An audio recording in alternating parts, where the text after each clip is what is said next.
Minsan na siyang naging alagad ng dilim. Sa taglay daw niyang kapangyarihan ay marami na siyang napahirapan at napatay pa sa kanyang pangungulam. Pero heto na siya at ayon sa kanya ay gusto nang magbalik sa liwanag at iwan ang sumpa ng nakaraan. Totoo ba ang pangungulam? Nakilala siya ng Rated Corina at ngayon pakinggan natin ang mga kumpisal ng mangkukulam.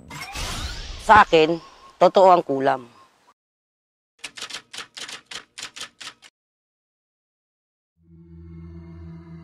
Halang ang kaluluwa at sukdulan ang kasamaan. Ito ang bansag ng marami sa mga taong mas piniling maging kampon ng kadiliman, tulad ng mga mangkukulam. Isang babae ang nakilala namin na may itinatago daw na madilim na lihim. Pero bago siya humarap sa aming team at ikinwento ang kanyang nakaraan, hiniling niya sa amin na itago siya sa pangalang Rosa. Kabuhayan na para kay Aling Rosa ang manira at kumitil daw ng buhay ng tao sa pamamagitan ng kulam. Ipinakita niya sa amin ang ilan sa mga damit at litrato na kanya daw kinulam sa loob ng halos 30 taon. So Rosa, sa mga nagdududa pa, totoo ang kulam? Sa akin, totoo ang kulam. Nadadaan to sa ritual dahil sa pamana, yung iba, salinlahi, mga ganyan, mga ninuno, yung mga iba, parang katha-katha. Pero ang kulam, totoo. Ano kadalasan ang dahilan para lumapit ang tao sa iyo at magpakulam ng isa kapwa-tao? Ayun po'y dala ng galit, hinanakit. Kailangan ba kumbinsido ka na yan ay kailangan kulamin o meron ka rin bang mga tinatanggihan? Wala akong tinatanggihan, basta ipaliwanag mo lahat sa akin ang dapat kong gawin. Naniniwala ka ba na may Diyos at nagdadasal ka ba? Hindi ko masabing meron. At isa lang ang Diyos na sinasamba ko, na sinasabing hindi Diyos ng tao. Dalawang kulay na manika ang gamit ni Aling Rosa sa pangungulam. Pula para sa pamamarusa at itim naman daw kapag hiniling na kanyang ipapatay ang biktima. Ilalagay ko rito sa ibabaw ang litrato. Ngayon, kung siya'y guguhitan ko, makakaranas siya ng matinding sakit sa katawan, kasamang ritual. So binanggit mo, Rosa, na iba-iba ang uri ng pangungulam sa tao. Ano-ano ang mga nangyayari sa kanila? Ang mga nagiging biktima ko, sila po'y nagiging tuliro. Halos patayin ng sarili. Yung iba naman ay malalaman ng doktor na yun ay nagkaroon ng heart attack kasi yun po'y tinitira ko sa puso. Yung iba po naman ay nagkakaroon ng sakit na hindi nila mapaliwanag. Lumulobo ang mga balat, may lumalabas na insekto. Pagdating sa doktor, hindi naman alam kung anong sakit. Hanggat sa unti-unti silang parang silang kandilang nauupos. Hanggat sa abutin na sila ng kamatayan. Bukod sa mga litratong nakolekta ni Aling Rosa, isang mahabang pako ang nagsisilbi daw niyang tropeyo at antas ng kanyang madilim na kapangyarihan. Ito po yung pako na sinasabi ko sa inyo na bawat gitla po, dyan ko po kinukulong ang kaluluwa ng napapatay ko, na kinukulam ko. So nakakulong sila sa pako na yan? Oo.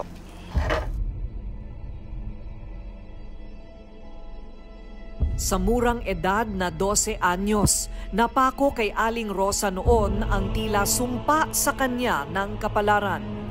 Mula sa isang liblib na lugar sa Siquijor, kung saan siya ipinanganak, dinala siya ng kanyang tiyahin sa Isabela para ilayo sa kanyang pamilya. At bago siya iwan ng mag-isa sa Isabela, ipinamana sa kanya ang isang supot na may laman ng mga gamit na parating magpapaalala sa kanya ng kanyang pinag-ugatang pamilya.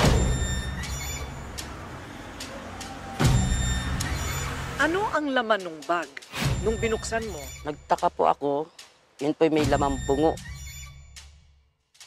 May libro, karayom, may manika. Doon po ako nagtaka. Ano to? Bakit sa akin?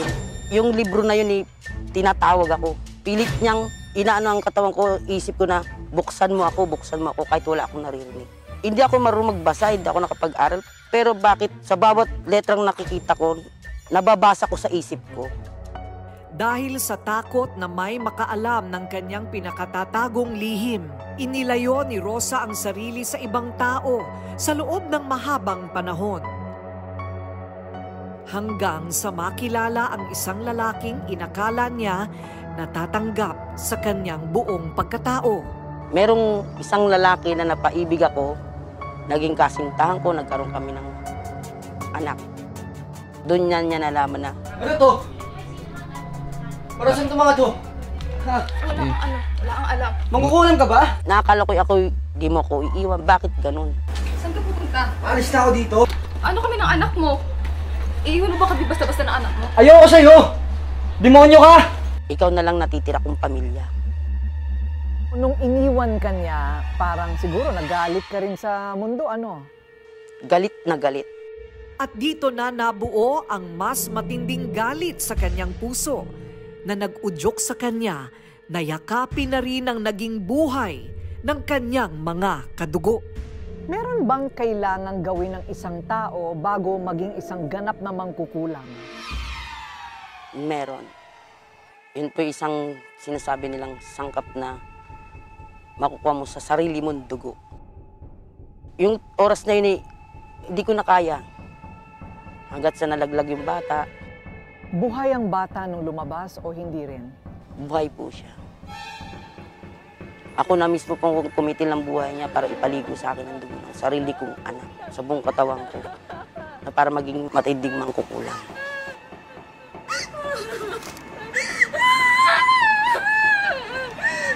Rosa! Rosa! Rosa! Rosa! Nito lang Disyembre, nakatagpo ng katapat si Aling Rosa. At hindi niya inakalang kahit marami na siyang karanasan sa pangungulam, ay mapapaluhod pa rin siya ng isang manggagamot, si Harold Cabrera. Natalo ka ng isang manggagamot dito sa isang biktima na kinukulam mo sana. Nakilala niya ako, hindi ko alam kung bakit. Tinawag niya ang pangalan ko. Hanggang sa pagmulat ko ng mata, ba't iba? Ba't ganun? Mainit. Napapaso ako. Para akong sinusunog. Nagsisinigaw ako na ayoko na.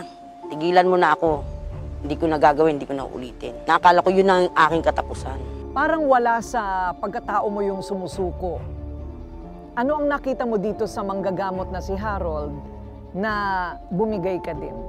Taka ako sa kanya, yung katawang lupa niya, pero meron siya sa likod na sobrang liwanag na hindi ko maipaliwanag kung anong, yung ba yung sinasabi nilang santo, na sinasabi nila na hugis tao na nakapalad sa ulo ni Harold.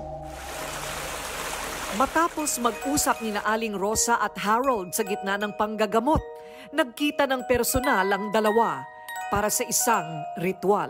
Ang tuluyang pagsuko ng isang mangkukulam sa puwersa ng liwanag.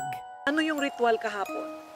Ayun po yung sinuko ko na lahat po yung gamit ko na para mawala yung sama ng nasa loob ko, yung mga espiritu na, yung mga masasama. Pumayag naman ako para sabi ko, gusto ko na talaga magbago. Ang mga manggagamot, pag may nakukuha sila, may napapasabi silang na makukulam sa katawan ng tao na ginagamot nila, pinapatay nila para na raw hindi dumami at di makapamaksa. Pero ako naisip ko, tao rin katulad din natin yan. Pwede rin mapagbago. Masaya rin ako, nakapagbago ako ng masamang tao. Sinunog din ni Harold ang lahat ng mga gamit ni Aling Rosa kasama ang mga litrato at damit ng kanyang mga biktima. Ang mga medalyon, karayom at pako naman ay ibinaon sa lupa matapos dasalan ni Harold ng orasyon. Ano ang pinakamabigat na tingin mong nagawa mo na inihingi mo ng kapatawaran? Yun po yung oras na sa sobrang galit, pati sarili kong anak, initilan ko ng buhay. Yun ang hinihingi kong kapatawaran sa kanya. Gaano ka na kaiba ngayon? Dati po kasi hindi po ako masyado nalapit sa tao, ilap ako. Hindi ako nakakatagal sa usapan. Kung ano lang yung sabihin mo sa akin, gagawin ko para kumita lang. Pero ngayon iba. Gusto ko na mamuhay ng payapa, masaya. Yung may pinaghihirapan ba na hindi galing sa masama. Yung tinatanggap ko na yung sinasabi nilang Diyos na totoo. Sa bawat hakbang, humihingi ako sa Diyos na patawarin ako sa lahat ng mga tao, sa lahat ng mga nagawa ko ng hindi maganda. Yung binayad nyo, hindi na sayang, pero marami rin salamat kasi yung nabuhay ako. Magpasa hanggang ngayon na gusto kong magbago. Hindi man maibabalik ni Aling Rosa ang mga sinira niyang buhay, kabilang ang buhay ng sariling anak. Buong puso niyang tatanggapin ang sakit bilang kabayaran sa kanyang mga kasalanan. At pipiliting magbago sa tulong ng walang hanggang pagmamahal at kapatawaran ng tunay at tanging Panginoon.